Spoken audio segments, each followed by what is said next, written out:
Le député sénégalais Guy Marius Sagna a vivement réagi aux récentes déclarations du ministre togolais des Affaires étrangères, Robert Dussey, concernant une possible adhésion du Togo à l'Alliance des États du Sahel, AIS.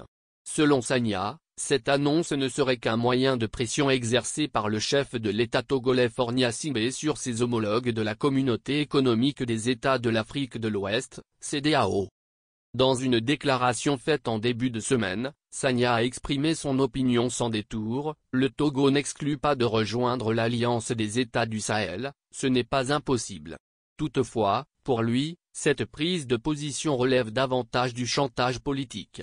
Il estime que les dirigeants togolais utilisent cette menace pour détourner l'attention des préoccupations liées à la situation politique et des droits humains au Togo. Selon Sagna, le message véhiculé par le gouvernement togolais serait le suivant. Si la CEDEAO parle de l'état de la démocratie au Togo, des mandats illimités au Togo, des prisonniers politiques au Togo, des violences d'État sur les citoyens africains du Togo. Moi Faure Gnassingbé je rejoins l'AIS. CEDEAO et AIS interpellés. Le député sénégalais interpelle ainsi la CEDEAO et l'AIS sur la nécessité de prendre position face aux enjeux graves liés aux droits humains au Togo. La CEDEAO va-t-elle continuer à se taire sur la situation grave des droits humains au Togo?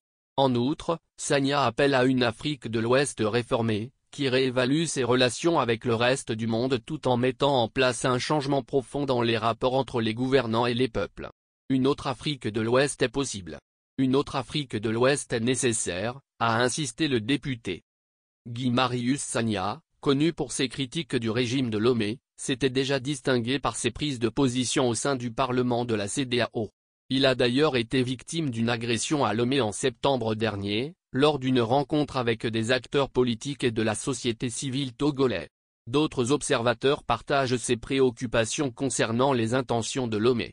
Certains experts estiment que cette possible adhésion à l'AIS n'aurait pas un impact économique supplémentaire pour le Togo, tandis que d'autres considèrent que le pouvoir togolais cherche à détourner l'attention des véritables problèmes politiques internes, notamment la question de la démocratie.